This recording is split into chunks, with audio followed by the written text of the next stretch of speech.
Hey, Zeke. Hey, John. Are you ready for this? Do, do, do, do, do, do, do, do, do, do. I don't know what that is. Like they play it before basketball games. I haven't really watched much of this season. I don't know it. I haven't been watching any sports. I'm not going to lie. And for anybody out there that has been, I hate watching sports in the bubble. Hate it. I need fans. I need noise. I like when they asked Bill Belichick, what was it like playing the other day? And he just said, it was like practice. I can't imagine he gave much of an answer that was anything less than assholish, even if polite assholish. Yeah, he just said it was like practice. We talking about practice?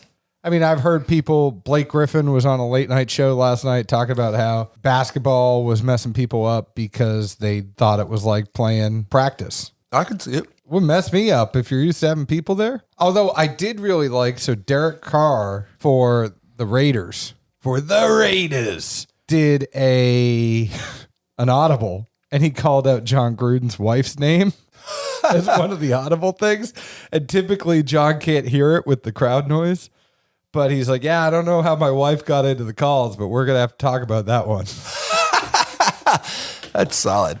The only thing I wondered is like, I think somebody asked this in a couple of spots. Somebody said it had to do with the, state or local rules or whatever, but they could at least let people like spend money to have, private boxes. Yeah, you brought this up in a chat the other night. I don't see why they don't do that. It's glassed in, it's walled off. If you roll there with your clique and, you probably all rolled up there together in a limo or cars or whatever, and you voluntarily say, I'm going to be in a room in close confinement with these X amount of people, then who gives a shit? I think it's because of the support staff that would need to be there for each one of these rooms, and that would be getting all the chefs and the servers and all the other people. They can wear masks like any other restaurant, like I do at work the entire shift. I mean, I get it, but I think it then looks bad if it is member of blank and blank team has such and such person test positive for COVID. And even if that person is a server,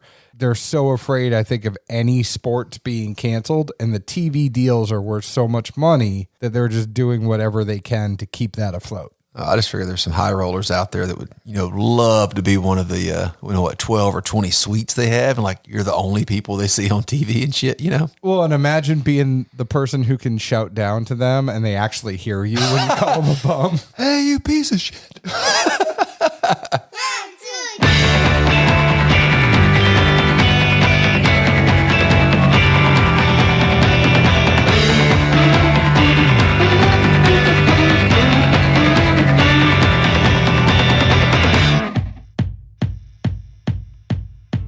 Hello, everyone. My name is John Edwards, and with me, as always, is Zeke Baker, and together we make the Dad's Drinking Bourbon. Wherever you are, whatever time it is, thank you for making us a part of your day. That was a long, cold open there, Dapper Dan. Yeah, it almost got warm. It did. It almost turned into a show. I almost felt like being like, here we are on ESPN Radio. The Ocho. ESPN 8, the Ocho. It's a bold move, Cotton. Let's see how it pays off for him. That is my favorite meme of all time. Or is that my favorite GIF? I don't know the difference. Either way, the GIF actually moves. The meme is a solid picture. Somewhere in there, there's a really bad off-color joke somewhere. You could tell me offline. A little banter, I suppose, as we, hint, get into another one of these limited releases. And, some folks say this is their favorite time of year. My thought I had actually driving over today is this your favorite time of year? Or does it really just turn into more of a pain in the ass? I wish limited releases were spread out over the year a little bit more. And I almost wonder, are they releasing them? Kind of goes back to something that Heath Clark told us before. If you bottle that rye that he had in the winter opposed to the summer, you get a different kind of thing once you take it out of the barrel. I almost wonder if they're looking at this like it's fall, it's harvest season. We're going to harvest everything and put it in the bottle right now because now's the best time of year to do it. I don't know, but I almost wish these were spread out because for people that can get stuff or can't get, it's just a costly time of the year. You have the holidays coming up. You got to get gifts for people. All the limited edition bourbon comes out. It's an expensive time of year. No, it's tough. And granted, not to seem anything less than, grateful and thankful to get to sample some of these and taste them. But then it's kind of almost, in that weird middle ground area of, well, what'd you think about it? Is it worth it? My locals only give me one. Which one do I go for?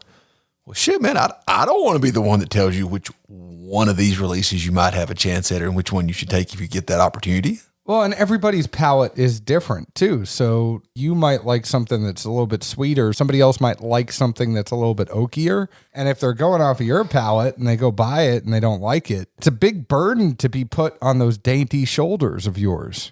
But I mean, but now, there's literally just so many releases all from, basically now to the end of the year. It's just overwhelming. And I feel like if anything with a law of averages and to quote Billy Bob when he's talking to Thurman Merman in Bad Santa. Well, son, they all can't be winners. I thought you were talking about Billy Bob where he goes, I give it a 10. That wasn't Bad Santa. I know. That was Billy Bob in Varsity Blues. That's the Billy Bob I go to first before Billy Bob Thornton. We'll circle back to this for a later show when we're really going to dive into some banter here. But yeah, we'll have Zeke's Billy Bob versus John's Billy Bob. And it could be a good, this could be a good character profiling, I think. Well, you know what my go-to Billy Bob is, actually? You got more than one now? Well, there's really only one Billy Bob that matters. Some people call it a sling blade. I call it a banana blade because it's shaped like a banana. Mm-hmm. You do kind of like that guy some days. I look like him? I was going to see what you'd say. I just reckon I want me some French fried taters. Mm-hmm. That is the best Billy Bob Thornton performance ever. I don't know.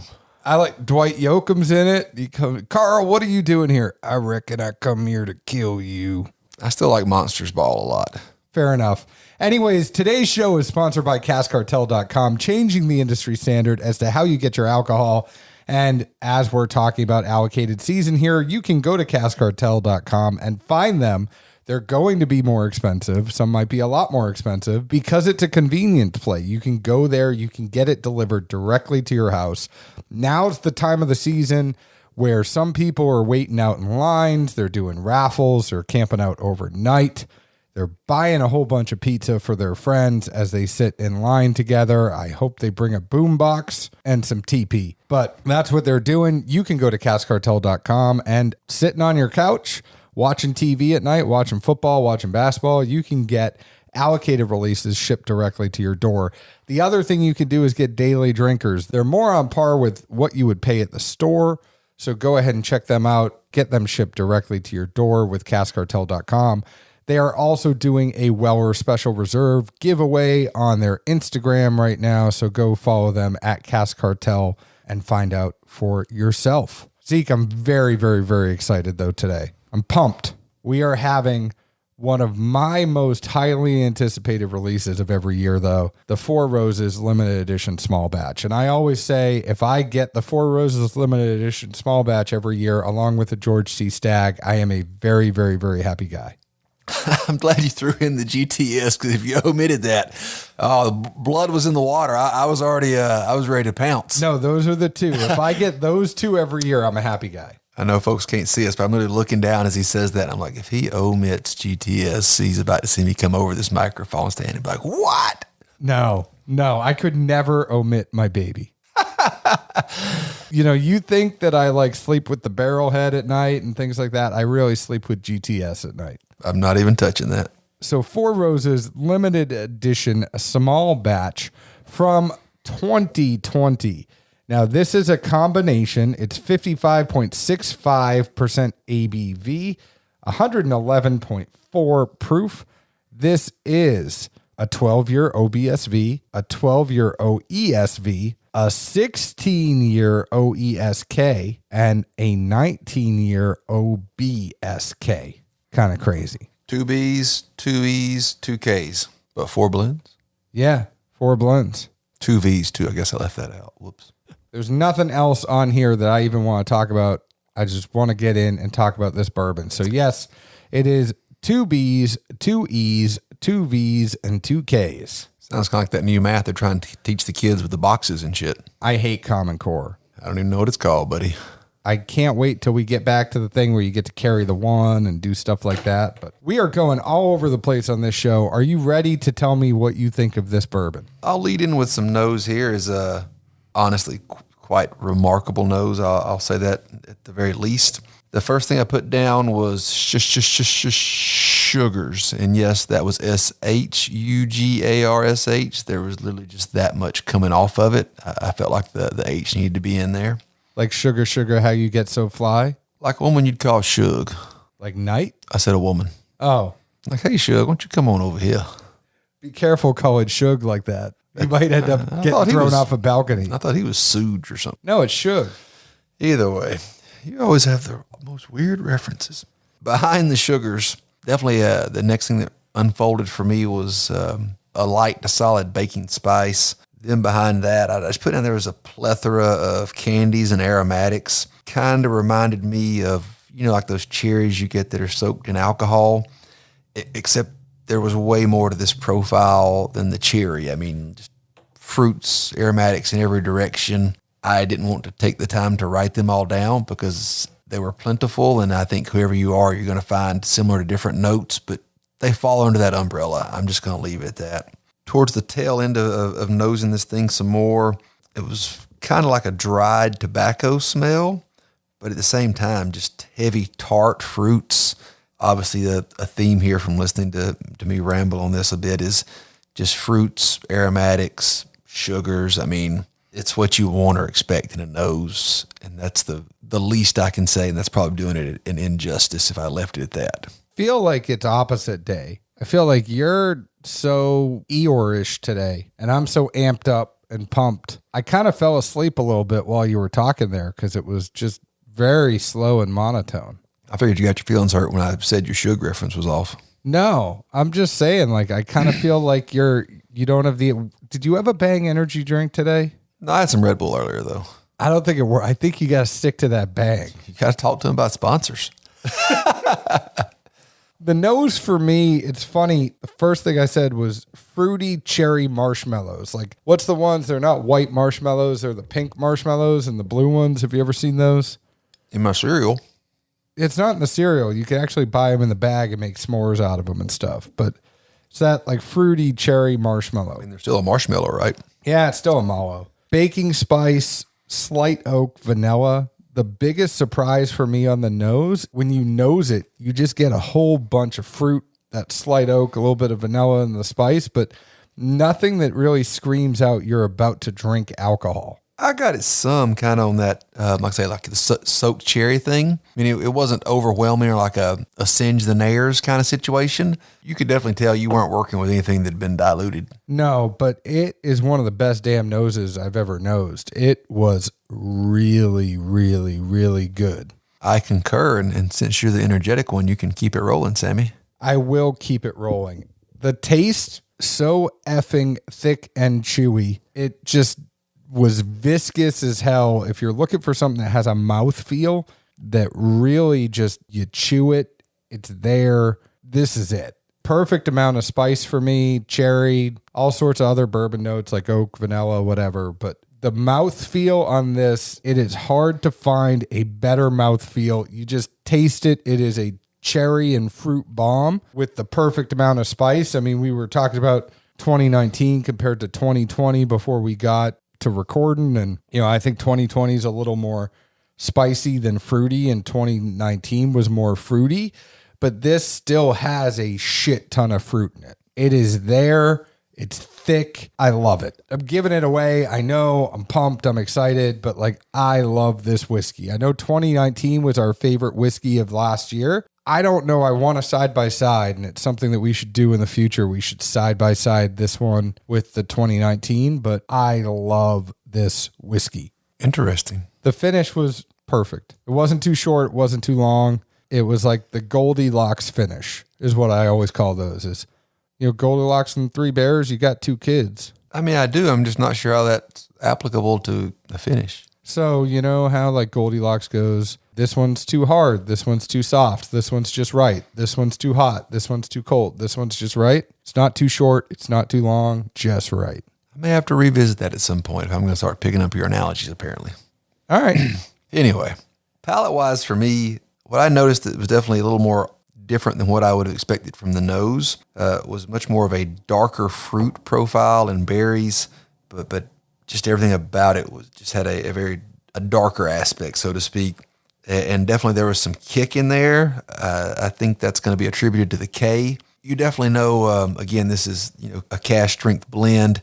That K is going to kick you pretty good, I feel like. An interesting note I picked up as I kind of moved this around, and I caught it more than once, was lemon food cake. I don't remember ever putting that down for anything, but I definitely picked it up and thought it was quite noticeable. The overwhelming theme for me on this was definitely almost like a dark chocolate type profile. I would say if you were putting the amount of was it cacao or cocoa or whatever goes into those things. Cacao. It's something like that, right? Yeah, I just like going cacao. Well, I mean, the McQueen thing was cacao. I know, kind of close to it.